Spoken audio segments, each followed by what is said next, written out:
ओम शांति। 6/2/2026। मीठे बच्चे, अभी यह चढ़ती कला का समय है। भारत गरीब से साहूकार बनता है। तुम बाप से सतयुगी बादशाही का वर्षा ले लो। प्रश्न है, बाप का कौन सा टाइटल श्री कृष्ण को नहीं दे सकते? उत्तर है, बाप है गरीब निवाज। श्री कृष्ण को ऐसे नहीं कहेंगे, वह तो बहुत धनवान है। उनके राज्य में सब साहूकार हैं। बाप जब आते हैं तो सबसे गरीब भारत है। भारत को ही साहूकार बनाते हैं। तुम कहते हो हमारा भारत स्वर्ग था, अभी नहीं है, फिर से बनने वाला है। गरीब निवाज बाबा ही भारत को स्वर्ग बनाते हैं। गीत है, आखिर वह दिन आया आज। मीठे मीठे रूहानी बच्चों ने यह गीत सुना। जैसे आत्मा गुप्त है और शरीर प्रत्यक्ष है। आत्मा इन आंखों से देखने में नहीं आती है, इनकॉग्निटो है जरूर, परंतु इस शरीर से ढकी हुई है।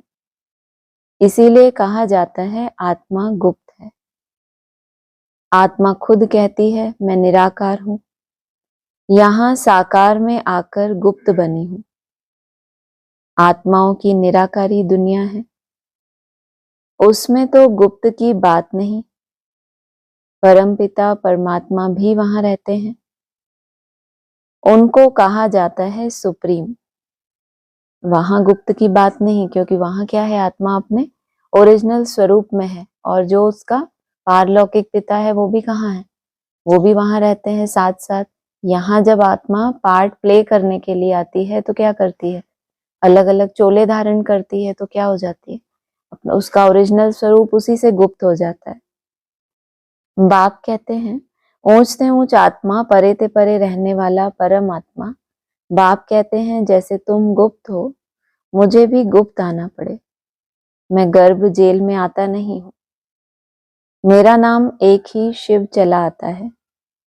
मैं स्तन में आता हूं तो भी मेरा नाम नहीं बदलता।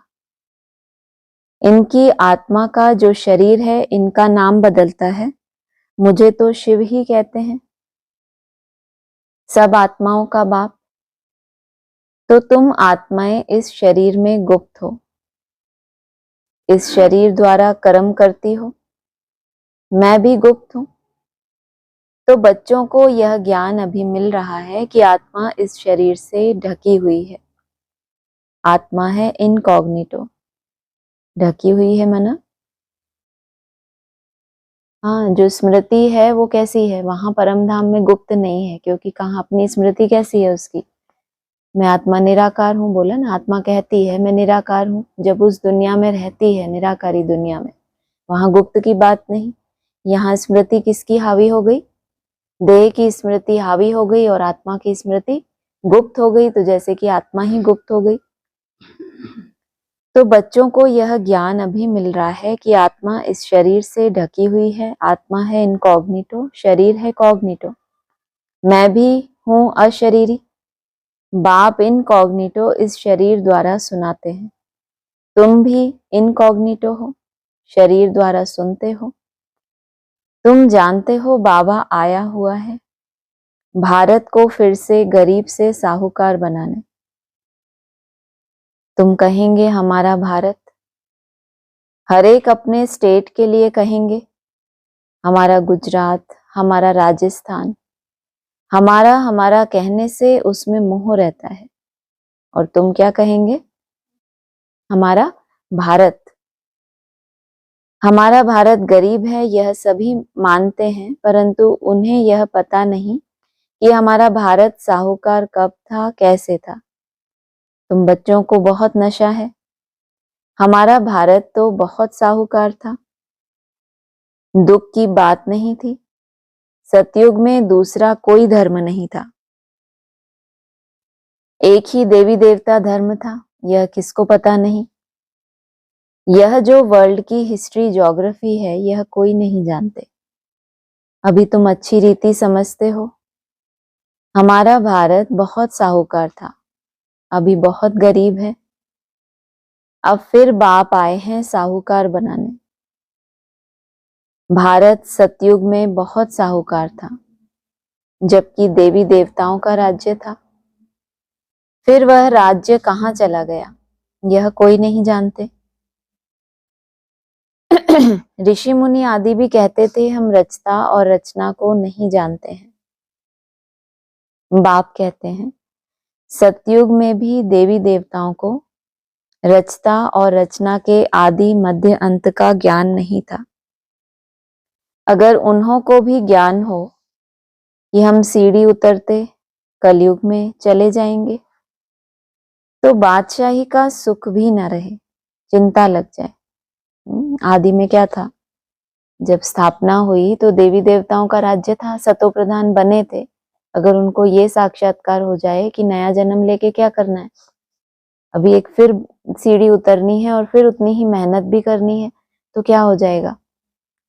क्या हुआ था ये कि बस अब सतो प्रधान बन गए। ब्रह्मा बाबा किस नशे से कहते थे कि बस क्या करना है, ये चोला चेंज करना है और फिर सतयुगी नया चोला मुझे धारण करना है। और अभी तक भी प्रैक्टिकल में जो उनकी कल्पना थी वो साकार नहीं हुई। तो अगर तभी ये स्मृति आ जाए तो क्या हो जाए।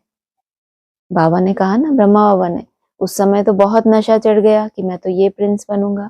फिर धीरे धीरे क्या हुआ, समझ बढ़ती चली गई। तो बादशाही का सुख भी ना रहे, चिंता लग जाए। अभी तुमको चिंता लगी हुई है कि हम सतो प्रधान थे, फिर हम सतो प्रधान कैसे बने। हम आत्माएं जो निराकारी दुनिया में रहती थी, वहां से फिर कैसे सुखधाम में आए, यह भी ज्ञान है। इसमें क्या ज्ञान है, परम धाम में रहते थे और जब समय आया तो उतर के नीचे आ गए। इसमें भी क्या भरा हुआ है। जो आत्माएं आत्मा बनकर निराकारी दुनिया में पहुंची हैं अपनी मेहनत से, बाप ने उनको वहां रिसीव किया शिवालय में। उसके बाद वहां उन्होंने क्या किया, प्रारब्ध ली है, लंबा समय वहां रहे हैं बाप के साथ। फिर उनका कैसे नीचे आना होता है, इसमें भी ज्ञान है। हम अभी चढ़ती कला में हैं। यह 84 जन्मों की सीढ़ी है। ड्रामा अनुसार हर एक एक्टर नंबरवार अपने अपने समय पर आकर पार्ट बजाएंगे।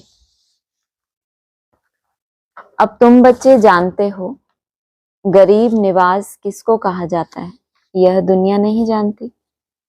गीत में भी सुना, आखिर वह दिन आया आज जिस दिन का रास्ता तकते थे सब भक्त।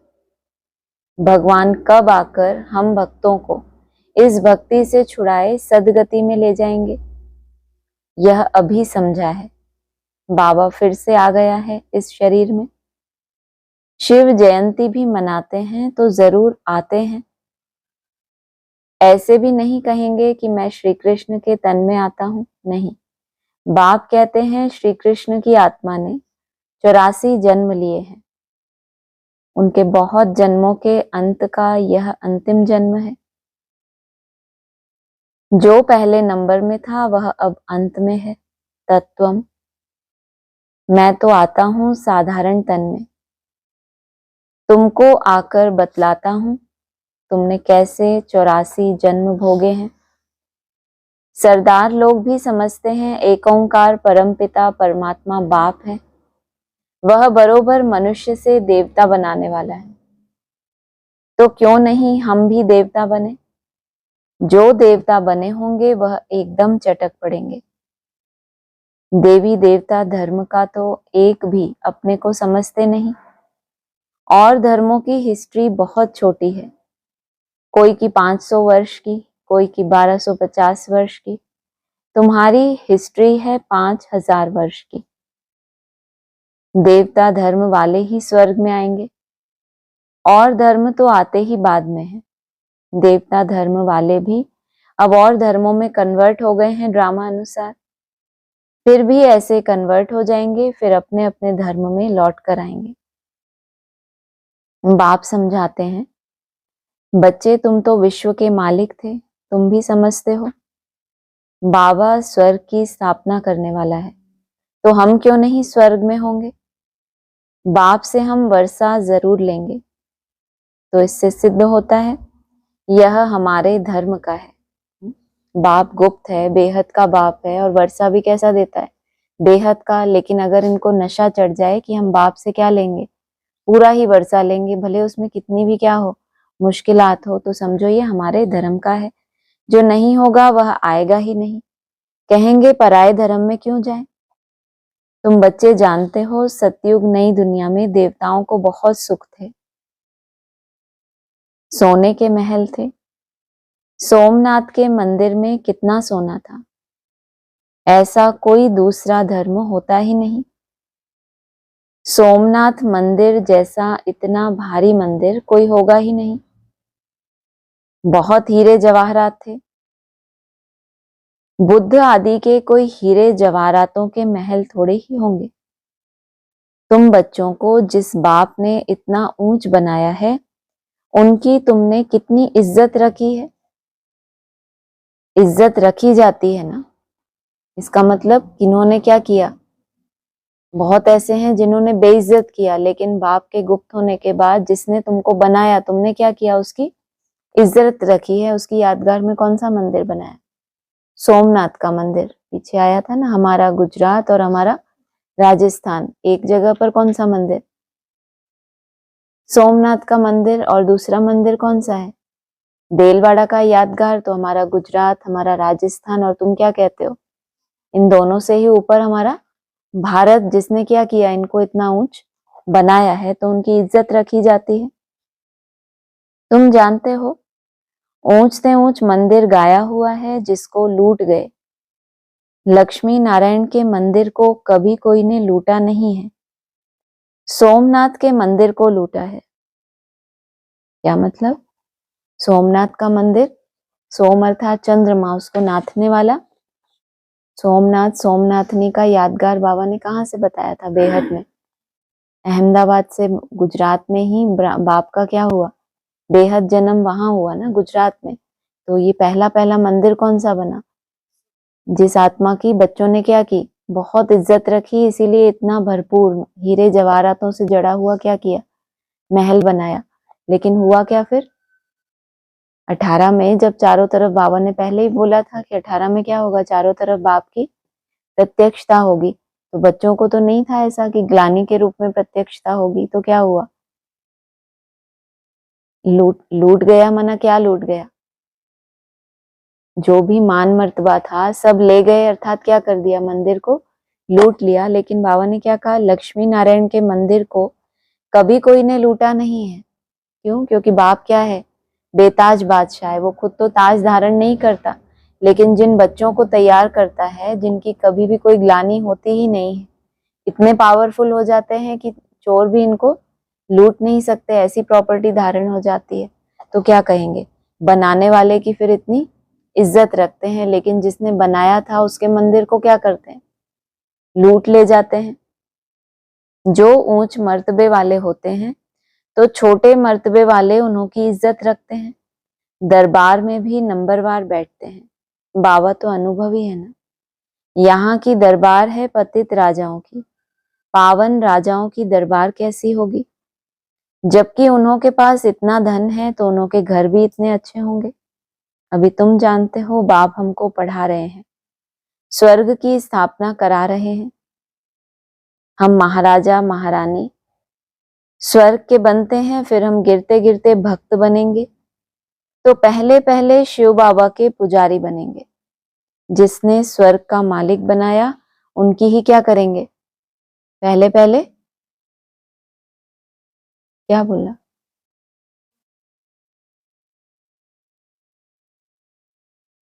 ये तो बोला मैंने, उनकी पहले पहले पूजा करेंगे। और तुमको बनाया क्या, महाराजा महारानी। तो पहला पहला जो मंदिर बना, किसका यादगार हुआ, जिसने पहला पहला वो शिवलिंग का स्वरूप धारण कर लिया। और बच्चों ने क्या किया, उसकी इज्जत रखने के लिए इतना ऊंचा महल बनाया, मंदिर बनाया। बाबा तो अनुभवी है ना, जिसने स्वर्ग का मालिक बनाया, उनकी ही पूजा करेंगे। वह हमको बहुत साहूकार बनाते हैं। अभी भारत कितना गरीब है, भारत के स्वरूप कौन कौन से बताए, रामायण की जो भी कहानी है वो सारी किसके ऊपर है, भारत के ऊपर है। और दूसरा भागवत में जो भी चरित्र आदि दिखाए ये सब भारत की ग्लानि की है कि गोपियों को क्या किया, भगाया, ये सब भारत की क्या की है उन्होंने, निंदा। तो ये भारत के स्वरूप हो गए। अभी भारत कितना गरीब है, जो जमीन 500 रुपए में ली थी उसकी वैल्यू आज 5000 से भी अधिक हो गई है। यह सब है आर्टिफिशियल दाम। वहां तो धरती का मूल्य होता नहीं, जिसको जितना चाहिए ले ले। ढेर की ढेर जमीन पड़ी होगी। मीठी नदियों पर तुम्हारे महल होंगे। मनुष्य बहुत थोड़े होंगे, प्रकृति दासी होगी। फल फूल बहुत अच्छे मिलते रहते हैं। अभी तो कितनी मेहनत करनी पड़ती है तो भी अन्न नहीं मिलता। मनुष्य बहुत भूख प्यास में मरते हैं। अभी तो अन्न ही नहीं मिलता। अन्न से क्या होता है, पेट भरता है ना। तो ये बुद्धि रूपी पेट भरपूर हो जाए। आत्मा कैसी है, अभी खाली है एकदम। कैसी है, प्यास है, उसमें भूख है, और उसको चाहिए क्या, याद का अन्न चाहिए, जिससे उसको क्या मिले, सुख शांति मिल जाए। और वहां तो क्या मिलता है, वहां भूख होती है क्या, वहां क्या मिलता है तुमको, अपनी जहां पर जितनी भी मेहनत की है उसका क्या मिल जाता है, फल मिल जाता है। अब तुम उसी स्वरूप में रहते हो जिसके लिए तुमने क्या किया, लंबा समय बहुत मेहनत की, और वो थोड़ा थोड़ा अन्न भी याद का इकट्ठा किया। तो गीत सुनने से तुम्हारे रोमांच खड़े हो जाने चाहिए। बाप को गरीब निवास कहते हैं। गरीब निवास का अर्थ समझा ना। किसको साहूकार बनाते हैं, जरूर जहां आएगा उनको साहूकार बनाएगा ना। तुम बच्चे जानते हो हमको पावन से पतित बनने में 5000 वर्ष लगते हैं। अभी फिर फट से बाबा पतित से पावन बनाते हैं। सोचो कितना संदेश देते हैं। 1936 से क्या हो गया, इस धरती पर भगवान आ गया। और बाबा क्या कह रहे हैं, जहां आएगा उनको क्या बनाएगा, पावन बनाएगा। क्या बोला, पर साहूकार बनाएगा ना। कि बाप क्या है, गरीब निवास और 36 से आया हुआ है, कोई साहूकार बना ही नहीं। जो सालों पहले ज्ञान का वो उनको मिले हुए थे, वो सूत अभी भी क्या है, उलझा हुआ है ब्राह्मणों की बुद्धि में। और फिर क्या कहा, पावन से पतित बनने में 5000 वर्ष लगते हैं। अभी फिर फट से बाबा पतित से पावन बनाते हैं। तुमको इतना पावन बनाते हैं तो कि तुमको पतित बनने में कितना समय लगा, 5000 वर्ष। और पावन बनाने के लिए कितना, फट से तुम पतित से पावन, और कोई पावन बना ही नहीं। तो कह सकते हैं कि भगवान बाप कब से आए हुए हैं। बाबा तो कह रहे हैं क्या कर रहे हैं, जिस मन बुद्धि में आ जाएंगे उसको क्या करेंगे, फट से पावन बना देंगे। ऊंचते ऊंच बनाते हैं, 1 सेकंड में जीवन मुक्ति मिल जाती है। कहते हैं बाबा हम आपका हूं। बाबा कहते हैं बच्चे तुम विश्व का मालिक हो। बच्चा पैदा हुआ और वारिस बना, कितनी खुशी होती है। बच्चे ने जन्म लिया और वारिस कब बने, जब बाप की गोद में पहुंचे। लंबी यात्रा करते करते वर्षा लेने के लिए कौन चाहिए, माँ चाहिए जन्म देने के लिए। और फिर कौन चाहिए, बाप चाहिए। तो बच्चे ने जन्म लिया, पैदा हुआ, वारिस बना, कितनी खुशी होती है। बच्ची को देख चेहरा उतर जाता है। किसका, भारत में क्या है गायन, बच्ची को देखते हैं तो क्या हो जाता है, चेहरा उतर जाता है। क्यों, उनको तो वारिस चाहिए। और हमारी परिभाषा क्या है, तो हम यहाँ क्यों बैठे, फिर बच्चों को रहने दो और बच्चियां चलो अपने। बाबा को चेहरे देखने से ही क्या हो जाता है, क्या चाहते हैं बच्चियों से, मैं फीमेल हूँ, मैं कुमारी हूँ, ये भान क्या हो जाए, खत्म हो जाए। क्या रहे, मैं आत्मा पुरुष हूँ, भाई भाई की स्मृति हो। यहाँ तो सभी आत्माएं बच्चे हैं। अभी पता पड़ा है कि हम 5000 वर्ष पहले स्वर्ग के मालिक थे। बाबा ने ऐसा बनाया था। शिव जयंती भी मनाते हैं, परंतु यह नहीं जानते कि वह कब आया था। लक्ष्मी नारायण का राज्य था, यह भी कोई नहीं जानते। जयंती मनाने सिर्फ लिंग के बड़े बड़े मंदिर बनाते हैं, परंतु वह कैसे आया, क्या आकर किया, कुछ भी नहीं जानते। और जिनके लिए आया उनको क्या किया, फट से पतित से पावन बनाया, इतना साहूकार बनाया कि वो द्वापर युग में भी क्या करते हैं, इतने बड़े बड़े महल बनाते हैं, मंदिर बनाते हैं, इतने हीरे जवाहरातों के, कैसा उनके लिए कर्तव्य किया होगा कि वो स्मृति वहां भी उनकी कायम रहती है। जयंती मनाने सिर्फ लिंग के बड़े बड़े मंदिर बनाते हैं, परंतु वह कैसे आया, क्या आकर किया, कुछ भी नहीं जानते। इसको कहा जाता है ब्लाइंड फेथ, अंधश्रद्धा। उनको यह पता ही नहीं है कि हमारा धर्म कौन सा है, कब स्थापन हुआ। और धर्म वालों को पता है बुद्ध कब आया, तिथि तारीख भी है। शिव बाबा की, लक्ष्मी नारायण की कोई तिथि तारीख नहीं है। शिव बाबा की तो ठीक है,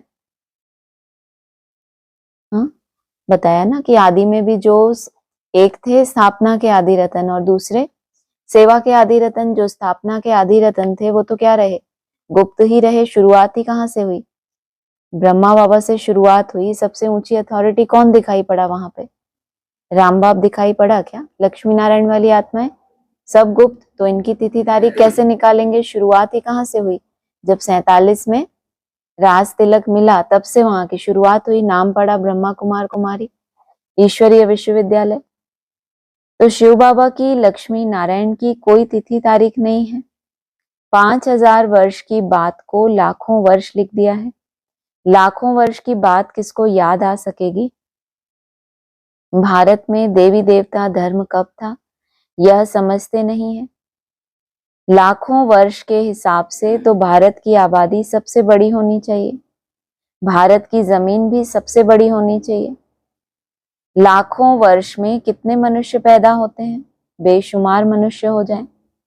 इतने तो है नहीं, और ही कमती हो गए हैं। यह सब बातें बाप बैठ समझाते हैं। मनुष्य सुनते हैं तो कहते हैं यह बातें तो कभी नहीं सुनी, ना कोई शास्त्र में पढ़ी। यह वंडरफुल बातें हैं। अभी तुम बच्चों की बुद्धि में सारे चक्र की नॉलेज है। यह बहुत जन्मों के अंत में अब पतित आत्मा है। जो सतो प्रधान था सो अब तमो प्रधान है, फिर सतो प्रधान बनना है। तुम आत्माओं को अब शिक्षा मिल रही है। आत्मा कानों द्वारा सुनती है तो शरीर झूलता है, क्योंकि आत्मा सुनती है ना। बरोबर हम आत्माएं 84 जन्म लेती हैं। 84 जन्म में 84 माँ बाप जरूर मिले होंगे, यह भी हिसाब है ना। बुद्धि में आता है हम 84 जन्म लेते हैं, फिर कम जन्म वाले भी होंगे। ऐसे थोड़े ही कि सब 84 जन्म लेंगे।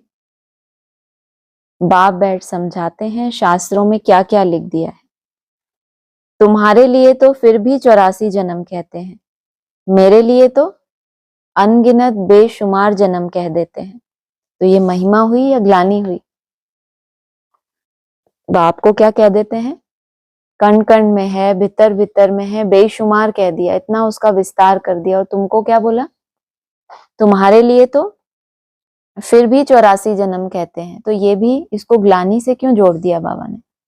ज्यादा जन्म लेना, एडवांस ज्ञान में क्या सुना, जितनी पावरफुल आत्मा होगी तो क्या करेगी, पूरे 84 जन्म लेगी, और जितनी कमजोर आत्मा उतने कम जन्म। लेकिन साकार मुरली में क्या आता है, योगियों का क्या होता है, जन्म कम और आयु कैसी, आयु लंबी होती है और जन्म कम। और जितना भोगी होगा क्या होगा उनका, हाँ आयु उतनी कम और जन्म उतने ज्यादा लेने पड़ेंगे। तो कोई कम जन्म वाले भी तो होंगे ना, जिनकी आयु कैसी है, लंबी है और जन्म कम है। तो ये योगियों की बात हो गई। तो बाबा ने ग्लानि से जोड़ दिया कि तुम्हारे लिए तो फिर भी 84 जन्म कह दिए। इसका मतलब ये ज्यादा जन्म होना ये कोई योगी आत्मा की निशानी तो नहीं है ना, इस पॉइंट के हिसाब से। मेरे लिए तो क्या कह दिया, बेशुमार अनगिनत कह दिया। तो तुम्हारे से भी ज्यादा ग्लानि किसकी हो गई, बाप की। तुम्हारे लिए तो फिर भी 84 जन्म कहते, मेरे लिए तो अनगिनत बेशुमार जन्म कह देते हैं। कण कण में पत्थर भीतर में ठोक दिया है, बस जिधर देखता हूं तू ही तू, कृष्ण ही कृष्ण है। मथुरा वृंदावन में ऐसे कहते रहते हैं, कृष्ण ही सर्वव्यापी है। राधे पंथी वाले फिर कहेंगे राधे ही राधे, तुम भी राधे हम भी राधे। तो एक बाप ही बरोबर गरीब निवाज है। भारत जो सबसे साहूकार था अभी सबसे गरीब बना है, इसीलिए मुझे भारत में ही आना पड़े। यह बना बनाया ड्रामा है, इसमें जरा भी फर्क नहीं हो सकता। ड्रामा जो शूट हुआ वह हूबहू रिपीट होगा। इसलिए क्या कहते हैं, अभी कौन सा समय चल रहा है, जो तुम्हारी ब्रॉड एक मूवी बनने वाली है, तुम्हारी जीवन कहानी, उसकी अभी क्या हो रही है, शूटिंग। एक बार इसमें जो शूट हो गया फिर क्या होगा, कल वही केवल रिपीट होते रहना है उसको। वह है हद के ड्रामा, यह बेहद का ड्रामा। इस बेहद के ड्रामा के आदि मध्य अंत को कोई नहीं जानते। आदि को कौन जानेगा, जिनसे आदि होगी वही आदि को जानेंगे, और फिर जिसने अंत किया उसने सब कुछ किया, जिसने पूरा ही चक्र लगाया, पूरे ड्रामा में पार्ट बजाया, वही जानेंगे। तो गरीब निवाज निराकार भगवान को ही मानेंगे, श्री कृष्ण को नहीं मानेंगे। श्री कृष्ण तो धनवान सतयुग का प्रिंस बनते हैं, भगवान को तो अपना शरीर है नहीं, वह आकर तुम बच्चों को धनवान बनाते हैं, तुमको राजयोग की शिक्षा देते हैं, पढ़ाई से बैरिस्टर आदि बनकर फिर कमाई करते हैं। तुमको तो बाबा ने क्या दिया, राजयोग की शिक्षा दी कि तुम क्या बनो, नर से नारायण बनो। और कोई कोई आत्मा इस पढ़ाई से क्या बनते हैं, बैरिस्टर बनते हैं। बैर है अंदर में इनके, पाला हुआ है, और वकालत करते हैं, वकील हैं बड़े बड़े। तो क्या करते हैं ये, उस पढ़ाई का आधार लेके इनकी भी क्या होती है, कमाई होती रहती है। बाप भी तुमको अभी पढ़ाते हैं, तुम भविष्य में नर से नारायण बनते हो, तुम्हारा जन्म तो होगा ना। ऐसे तो नहीं कि स्वर्ग कोई समुद्र से निकल आएगा। वैसे किसके लिए कहते हैं समुद्र से निकल आया, द्वारिका के लिए कहते हैं कि द्वारिका का क्या हुआ, वो लीन हो गई, डूब गई, उसके बाद क्या होगा, उभर आएगी। तो बाबा कहते हैं ऐसे नहीं कोई वहां से निकल आएगी। श्री कृष्ण ने भी जन्म लिया ना, कंसपुरी आदि तो उस समय थी नहीं। श्री कृष्ण का कितना नाम गाया जाता है, उनके बाप का गायन ही नहीं। उनका बाप कहाँ है, जरूर श्री कृष्ण किसी का बच्चा होगा ना। श्री कृष्ण जब जन्म लेते हैं तब थोड़े बहुत पतित भी रहते हैं, जब वह बिल्कुल खत्म हो जाते हैं तब वह गद्दी पर बैठते हैं। जन्म लिया उस समय क्या है, का जन्म कैसा दिखाते हैं, घोर रात्रि है और जेल के अंदर है, जन्म हो गया, द्वार खुल गए और नदी क्रॉस की और फिर क्या हुआ, ऐसे जन्म दिखाते हैं। तो ये टाइम कितना लगता है गर्भ काल का, गर्भ में कितना समय, 10.5 वर्ष मानिंद, 10.5 मास के मानिंद 10.5 वर्ष। तो अभी कौन सा समय, ये 10 वर्ष 24 से लेकर 34 तक ये गर्भ काल का समय हो गया। और तब फिर शूटिंग पीरियड कौन सा होगा, जब जन्म बताते हैं प्रत्यक्षता रूपी जन्म होगा द्वापर युग में, उस समय कुछ ना कुछ थोड़े बहुत पतित भी रहेंगे। लेकिन संवत की शुरुआत कहाँ से होती है, जब गद्दी पर बैठते हैं। जब वो पतित बिल्कुल ही खत्म हो जाए तब तक तुम कहाँ रहो, तब तक तुम अपने घर में क्या करो, हाँ वहां पर जाकर विश्राम करो। कितने वर्ष, 14 वर्ष के लिए, जब तक इस सृष्टि पर क्या हो जाए, सफाई हो जाए, माना ये जो पतित हैं वो भी क्या हो जाए, खलास हो जाए। जब वह बिल्कुल खत्म हो जाते हैं तब वह गद्दी पर बैठते हैं, अपना राज्य ले लेते हैं। तब से ही उनका संवत शुरू होता है, लक्ष्मी नारायण से ही संवत शुरू होता है।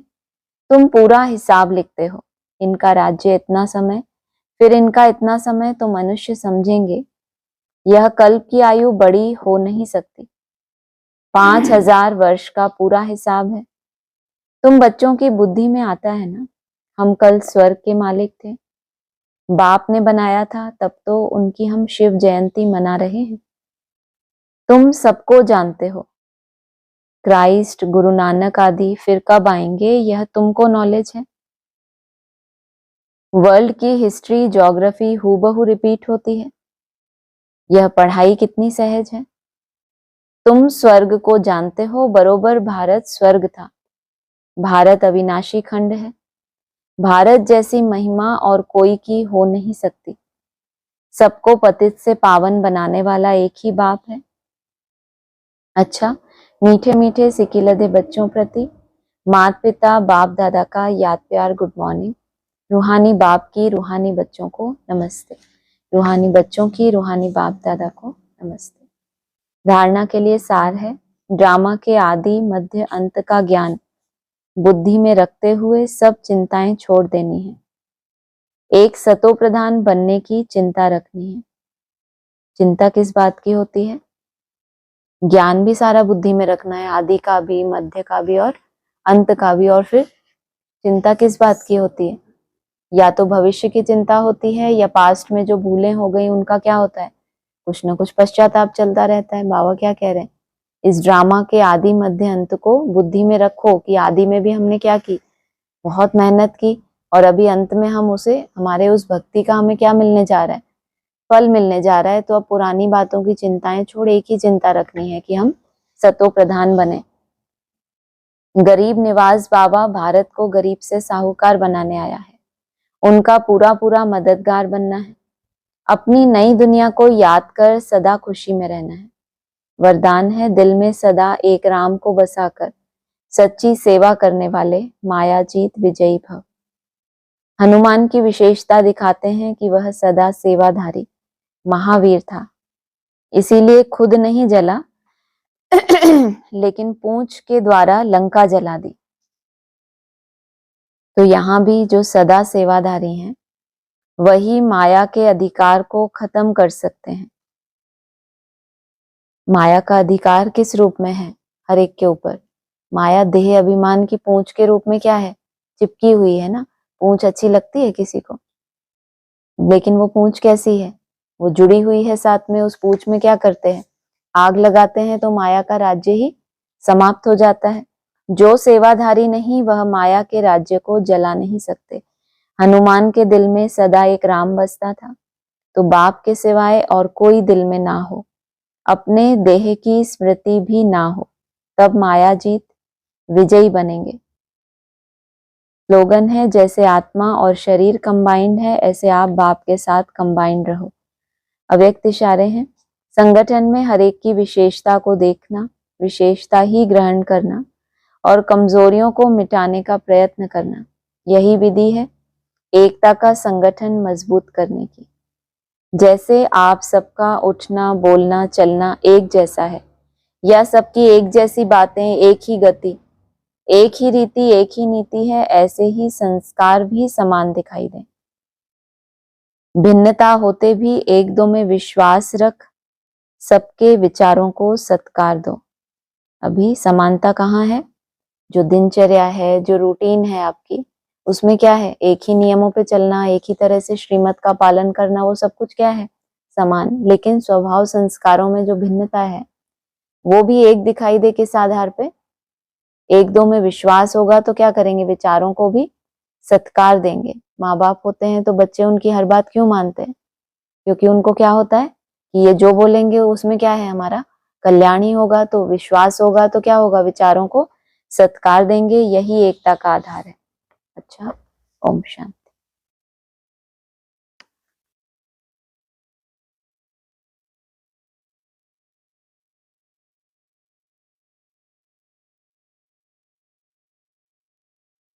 9/4/2025 साकार मुरली पॉइंट्स हैं। हम संगम युगी हैं, राजयोग सीख रहे हैं, दैवी गुण धारण करते हैं नई दुनिया के लिए। जो संगम युग पर नहीं वह दिन प्रतिदिन तमो प्रधान बनते ही जाते हैं। उस तरफ तमो प्रधानता बढ़ती जाती है। मुरली की पहली लाइन क्या बताती है? बाप किन बच्चों से बात करते हैं? तुम बच्चों से बात करते हैं, रूहानी बाप। बाहर की दुनिया वालों से तो बात ही नहीं करते। और तुम बच्चों में भी जिनको ये परिचय मिल गया कि हम कौन है, हमारा रूहानी बाप है और खुद भी क्या है, रूह है, उनके लिए क्या बोला? जो संगम युग पर नहीं है। तो क्या हो रहा है उनके साथ? क्या हो रहा है?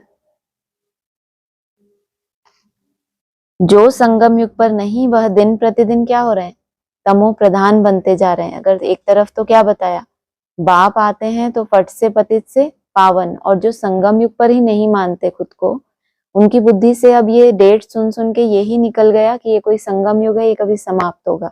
ये तो ऐसे ही जैसे दुनिया चलती है ऐसे ही क्या होगा, चलती रहेगी। पहले बहुत गाने गाए, आने वाली दुनिया कैसी होगी। अब क्या कहते हैं, सब ऐसा ही होगा। इस शरीर से देख पाएंगे नहीं देख पाएंगे कोई भरोसा तो है नहीं।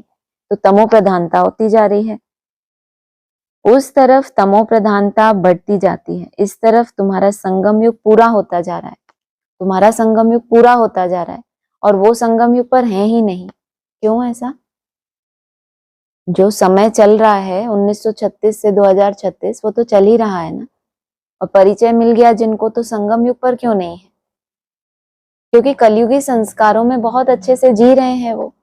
तुम्हारा संगम युग इसलिए पूरा हो रहा है क्योंकि तुम ट्रांसफर होने के लिए क्या कर रहे हो, यात्रा कर रहे हो। तुम्हें एक तरफ अपने कलयुगी संस्कार भी दिखते हैं और तुम्हें क्या बनना है तुम्हें वो भी दिखता है, और तुम बीच में खड़े हो, घबराते नहीं हो उस बीच से।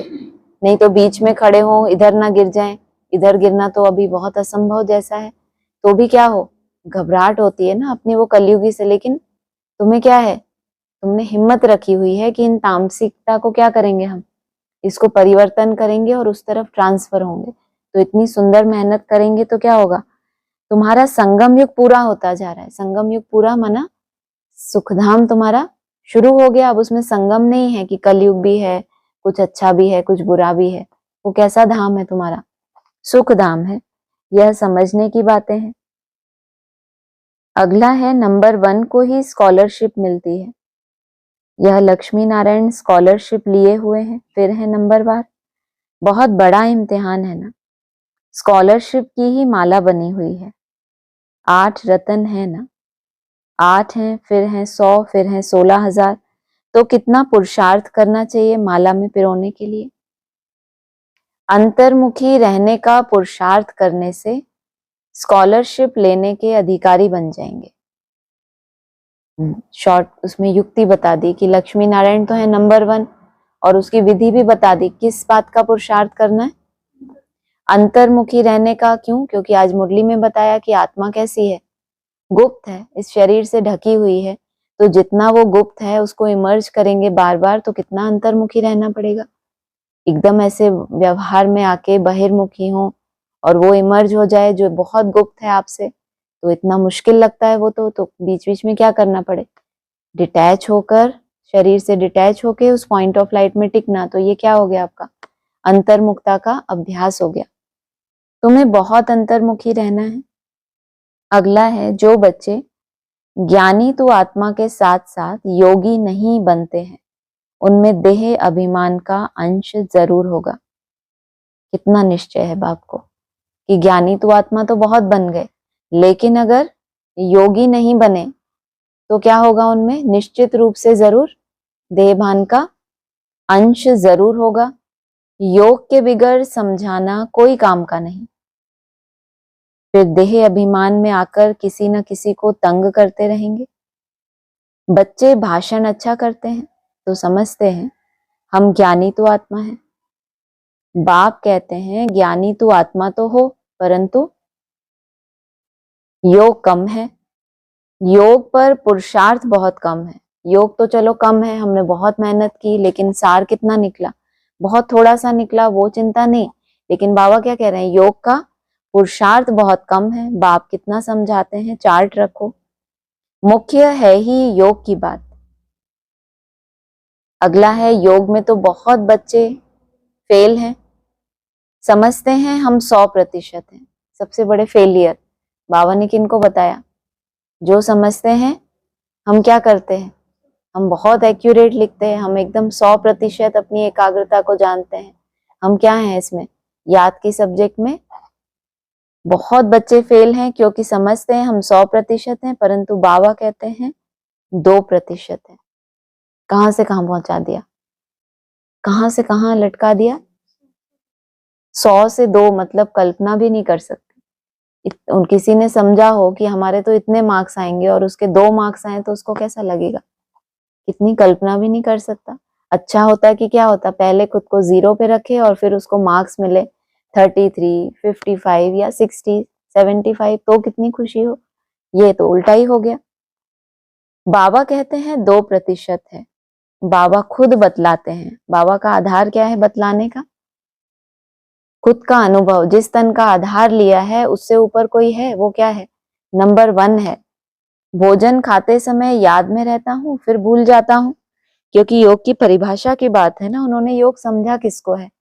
बाबा तो कैसी चेकिंग करते थे, एक गिट्टी खाई तो वो स्मृति कंटिन्यू रही कि नहीं। चलो फिर उन्होंने कहा शुरू में और अंत में याद करो, क्योंकि वो कंटिन्यूटी क्या हो जाती है, टूट जाती है बीच में, तो बाबा उसको काउंट करते हैं। स्नान करता हूँ तो भी बाबा को याद करता हूँ, भले उनका बच्चा हूँ फिर भी याद भूल जाती है। समझते हो यह तो नंबर 1 में जाने वाला है।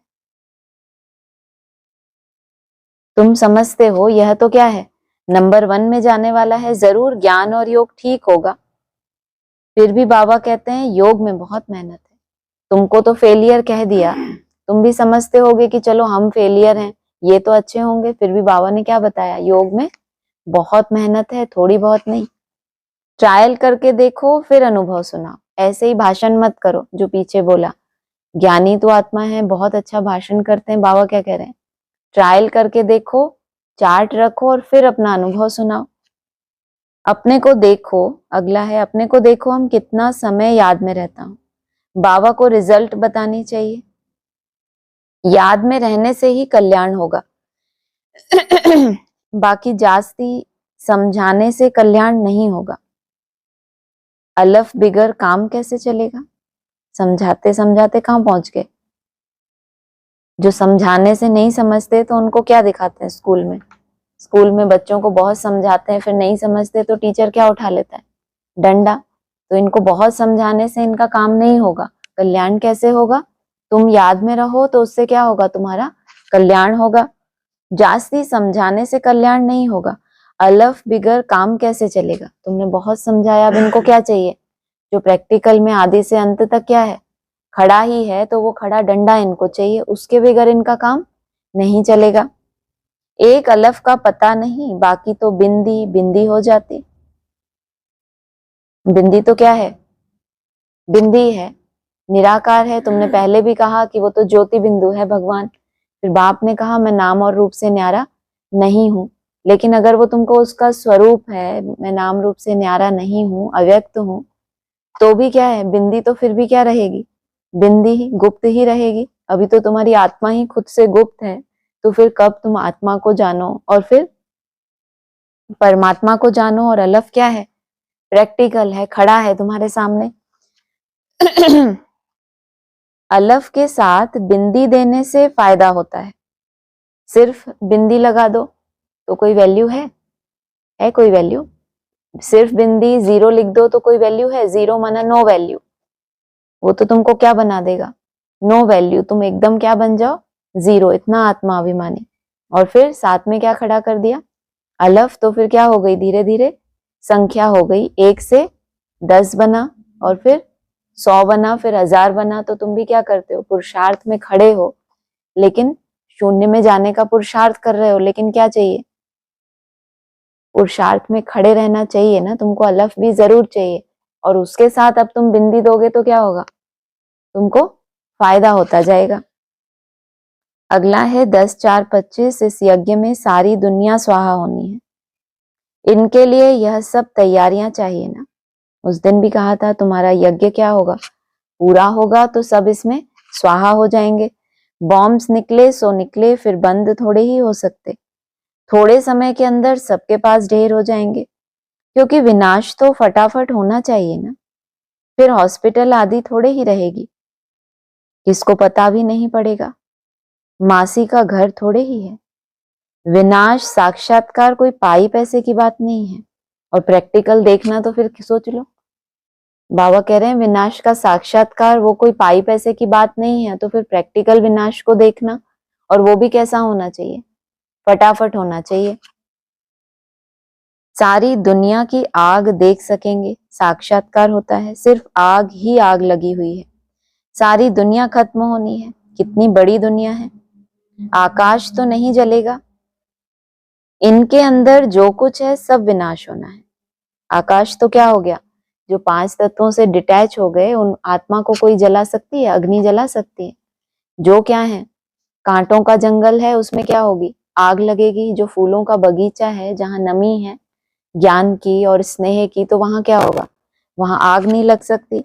आकाश तो नहीं जलेगा, इनके अंदर जो कुछ है वह सब विनाश होना है। अगला है, पहाड़ी पर जाते हैं तो गाड़ी को 2 इंजन लगाते हैं। कभी कभी चलते चलते गाड़ी खड़ी हो जाती है तो खिसक कर नीचे चले आते हैं। अगर एक ही इंजन हुआ तो क्या होगा, पीछे से लौट ना आए, तो इसलिए एक इंजन आगे रखा है, इनको आगे बढ़ाना है। लेकिन आगे तो बढ़ा रहे हैं इंजन और डब्बे क्या हो जाए, पीछे के पीछे खिसक जाएं, इसलिए डबल इंजन दिया। कब? जब बच्चे पहाड़ी का पुरुषार्थ करने लगे, इतनी ऊंची स्टेज पे जाने का पुरुषार्थ करने लगे, अब इनको क्या चाहिए, डबल इंजन। तो बच्चों का भी ऐसे है, चढ़ते चढ़ते मेहनत करते करते फिर चढ़ाई चढ़ नहीं सकते, माया का ग्रहण या तूफान लगता है तो एकदम नीचे गिरकर पुर्जा पुर्जा हो जाते हैं। थोड़ी ही सर्विस की तो अहंकार आ जाता है। ऐसा नहीं कि माया का तूफान आया, बाबा ने क्या बताया, जब तुम देह अभिमान में आते हो तब क्या होता है, माया तुमको पकड़ती है। बोला ना, थोड़ा भी अहंकार आ गया तो आने दिया ना अहंकार को, तो अब क्या करेगी माया, गिराएगी। तो अहंकार के लिए तो बोला क्या है, कितनी भी ऊंची स्टेज पे जाओ बहुत ऊंचे से गिराता है। तो अहंकार आ जाता है, गिर पड़ते हैं, समझते नहीं है कि बाप है, साथ में धर्मराज भी है। अगर कुछ ऐसा करते हैं तो हमारे ऊपर बहुत भारी दंड पड़ता है। इससे तो बाहर में रहें वह अच्छा है। किससे बात कर रहे हैं, किससे बात कर रहे हैं, अंदर वालों से बात कर रहे हैं। क्या बोला, अरे पहाड़ी पे चढ़ने की मेहनत कर रहे हैं, चढ़ते चढ़ते डबल इंजन भी मिल गई इनको। ऐसे दुनिया में तो क्या हो गया, ब्राह्मणों की दुनिया में सब अपने को निधन के समझने लगे कि अब बाप क्या हो गया, भाव गुप्त हो गया, अब कौन हमें आगे चलाएगा। और तुमको क्या हो गया, डबल इंजन मिल गई, व्यक्त भी और अव्यक्त भी। तो तुमको उतना पावरफुल इंजन भी मिल गई। और फिर क्या कहा, फिर अगर अहंकार आया, नीचे गिरे कि हमने बहुत सर्विस की, तो क्या कहा, भूल जाते हैं कि बाप है, साथ में धर्मराज भी है। अगर हम कुछ ऐसा करते हैं, दूसरों की बात नहीं है, तो दंड भी कैसा पड़ता है, बहुत भारी दंड पड़ जाता है। इससे तो बाहर में रहें वह अच्छा। क्यों? क्योंकि भूलें तो वहां भी होंगी, लेकिन होगा क्या, दंड उतना नहीं मिलेगा। यहाँ माया बड़ी जबरदस्त है, इसमें बच्चों को बहुत अंतर्मुख होना है, तब तुम किसको समझा सकेंगे। जो बहुत अंतर्मुखी होते हैं उनको तो वाचा में लाने के लिए बोलना पड़ता है, भाई थोड़ा कनेक्शन में आओ। और बाबा क्या कह रहे हैं, तुम जितना अंतर्मुख होंगे उतना ही किसी को समझा सकेंगे। तुम्हारे पर बलिहार जाएंगे और फिर बहुत पछताएंगे। हम बाप के लिए इतनी गाली देते आए, जो आज बाप को गाली दे रहे हैं, जब तुम अंतर्मुखता में क्या हो जाएंगे, इतने परिपक्व हो जाएंगे कि तुम्हारे 2 बोल से क्या होगा, वो तुम्हारे पर बलिहार जाए कि इतना सुंदर पुरुषार्थ, बाप के सन्मुख भी नहीं थे तो भी क्या किया इन्होंने, इतना सुंदर पुरुषार्थ किया। और हमने क्या किया, बाप के साथ रहकर भी बाप की ग्लानि की, समझ नहीं पाए। हम बाप के लिए इतनी गाली देते आए, सर्वव्यापी कहना या अपने को ईश्वर कहना उन्हों के लिए सजा कम थोड़े ही है। इनकी बुद्धि में क्या बैठा है कि हम अष्टदेव हैं, जैसे बाप ने क्या किया, पतितों को पावन बनाया, दृष्टि से सृष्टि सुधारी, ऐसे हम भी अब क्या बन गए, बाप गुप्त हो गया तो कौन संभालेगा, बच्चे संभालेंगे। तो इस बात की सजा भी क्या है, कोई कम नहीं है कि अपने को ईश्वर समझना। ऐसे ही थोड़े ही चले जाएंगे, उन्हों के लिए तो और ही मुसीबत है। सिर्फ शरीर छूट जाए, ऐसे ही मुक्त हो जाए, इतनी आसानी से नहीं जाएंगे। इनके कैसे जाना है, पावन बन के तो सबको मुक्ति में जाना है, लेकिन ये जो बीच में इन्होंने भगवान बनने की शूटिंग की, इसके लिए क्या है, इनकी बहुत कड़ी सजा है। उन्हों के लिए और ही मुसीबत है, जब समय आएगा तो बाप इन सब से हिसाब लेंगे। कयामत के समय सबका हिसाब किताब चुकतू होता है ना, इसमें बड़ी विशाल बुद्धि चाहिए। अगला है, बॉक्सिंग होती है ना, बहुत होशियार जो होते हैं उनकी ही बॉक्सिंग होती है, फिर भी एक दो को बेहोश कर देते हैं ना।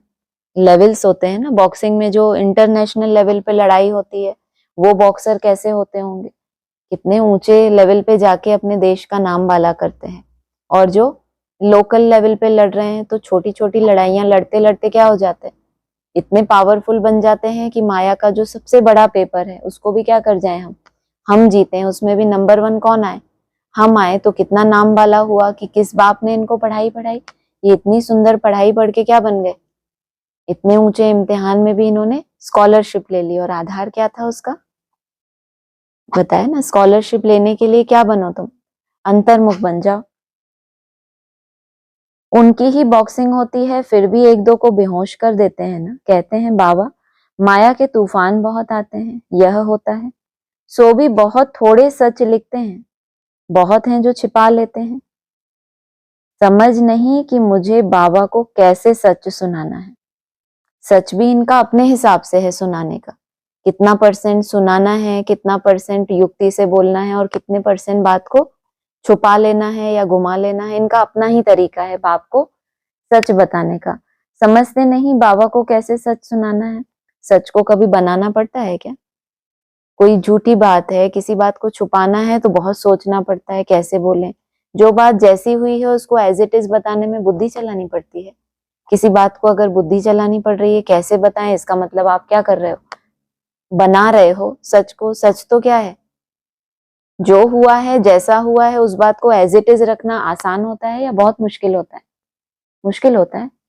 जिनकी बुद्धि कैसी है, जटिल बुद्धि है, तो वो क्या करते हैं, हर बात को, सच को भी कैसे सुनाना है बाप को उनको पता ही नहीं है। क्या श्रीमत लेनी है वर्णन नहीं कर सकते। बाप जानते हैं माया बड़ी प्रबल है, सच बतलाने में बड़ी लज्जा आती है। उनसे कर्म ऐसे हो जाते हैं जो बताने में लज्जा आती है। बाप तो बहुत रिगार्ड दे उठाते हैं, बहुत अच्छा किया, इनको ऑलराउंड सर्विस पर भेज दूंगा। बस देह अहंकार आया, माया का थप्पड़ खाया और यह गिरा। बाबा तो उठाने के लिए महिमा भी करते हैं। महिमा होना मतलब कितनी खुशी होती है महिमा हो जाए तो। नहीं, नहीं खुशी होती। कोई है जिसको महिमा अच्छी नहीं लगती हो? कोई भी नहीं है ऐसा।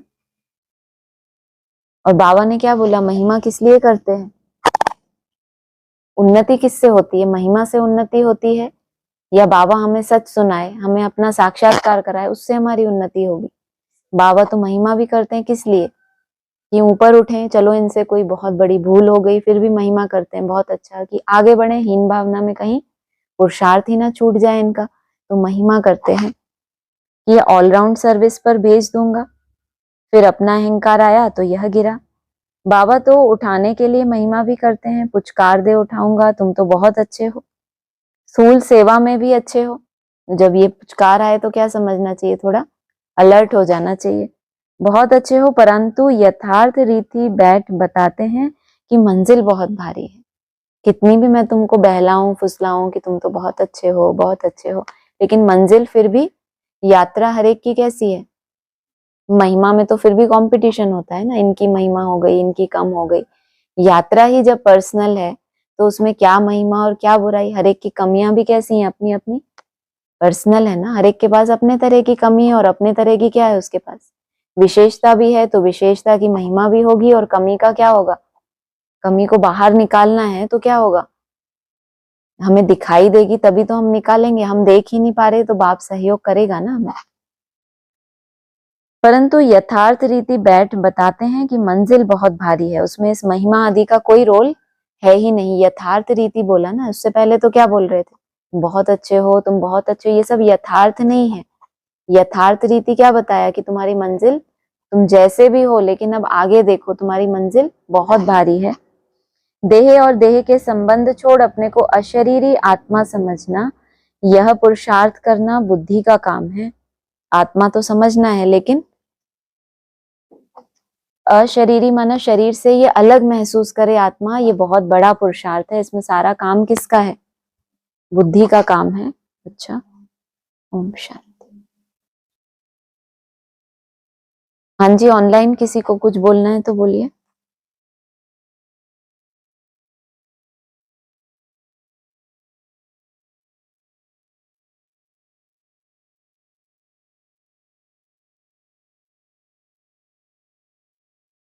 हो गया, किसी को नहीं बोलना? हाँ जी, नहीं बोलना। ओम शांति। हाँ जी।